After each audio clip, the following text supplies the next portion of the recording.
Bengals win an epic thriller in overtime in the jungle, keep their playoff hopes alive. Mike Petraglia inside Paycor Stadium. Like Zach Taylor, it's pretty hard to put into words what took place here from a football perspective on Saturday afternoon into the evening. But with 1:10 to go in overtime, the Bengals finally put it away. A 3-yard touchdown pass from Joe Burrow to T. Higgins. The Bengals win it 30-24. But oh, so much happened leading up to that point.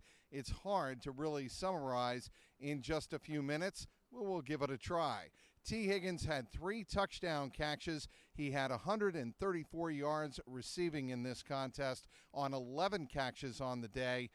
If ever there were a game to make a case for the Bengals re-signing T. Higgins and bringing him back to Cincinnati on a multi-year deal, this would be the game. After the game, Jamar Chase getting dressed along with T. Higgins, and T. Higgins answering reporters' questions after the contest. It was Chase piping up saying, "Pay the man." I don't think many Bengal fans would argue after the performance T. Higgins put up.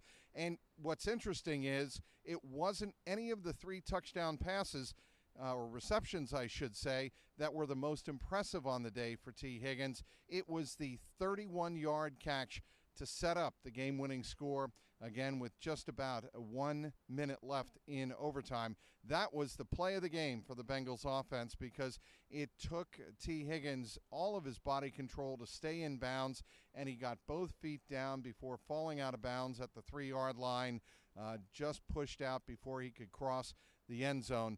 Joe Burrow, let's not forget about the best player in the world, as Zach Taylor called him after the game. 39 of 49, 412 yards, 3 touchdown passes, no interceptions. It was the 8th straight game extending his own record with at least 3 touchdown passes and at least 250 yards passing. Certainly Joe Burrow blew by the 250-yard mark early in the second half, but just still an outstanding game for 2 of the 3 offensive stars. And Jamar Chase, he was there too. He also broke a new Bengal season single-season record for receptions. He had 9 catches in this game. He now has 116 on the season, going well past T.J. Hushmanzada's 112 set back in 2007. After the game, let's not forget about the defense. That's the one thing that Zach Taylor wanted to bring up first and foremost. After the Cade York missed field goal of 33 yards, a kick that hit the left upright with about 4 minutes to go in overtime, it was the defense that generated a 3-and-out. As a matter of fact, the defense came up with a couple of stops in the overtime period, giving the Bengals a chance to win. The Bengals won the coin toss in the extra period. They had 3 chances. They had to punt the first time. They marched down the field for a missed field goal by Cade York, who came off the field shell-shocked after the game, after the miss. And then, of course, it was the game-winning touchdown from Joe Burrow to T. Higgins with just about 70 seconds to go in the extra period. Believe it or not, the Bengals are on a 4-game burner right now. They are finally back to 500 at 8-8 on the season. They finish the season next week in Pittsburgh. And what this win does here on Saturday night means, and it ensures, that the Bengals will be relevant next week. They are not eliminated from the postseason. They go into the final week of the season at 8-8 on the year. The Denver Broncos, they had a chance to clinch the 7th and final playoff spot in the AFC. They could not get it done. They lose in overtime. They could have tied in overtime, and they would have clinched the final playoff spot.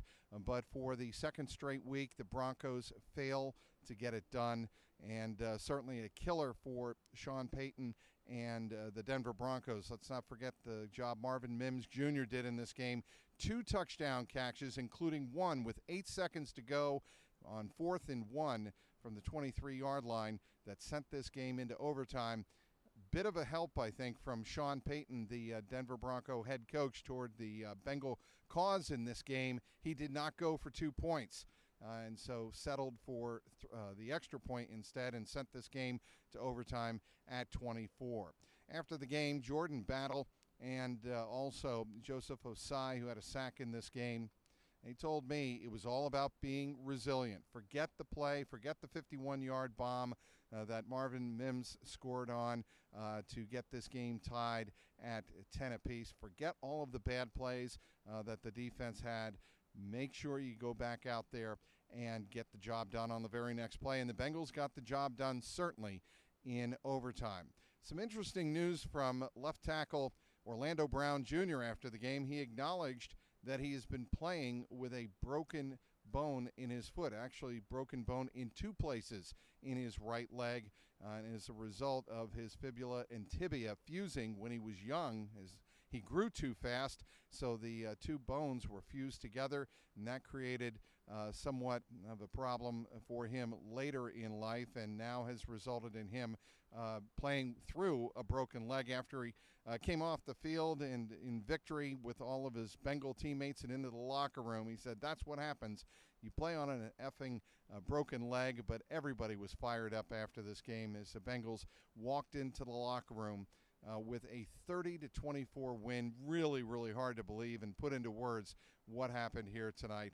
But it's a win that keeps the Bengals' hopes alive going into Week 18 next week in Pittsburgh. Coming up on the Jungle War YouTube page, it'll be Skinny and myself trying to recap everything that took place here, recapping what we collected in terms of storylines in the locker room after this game. That's coming up on the Jungle Roar Skinny Bengals postgame pod, youtube.com/@JungleRoarPod. Of course, all of my locker room content can be seen on the X at Trags, Trags, and CLNS Cincy with a Y.com.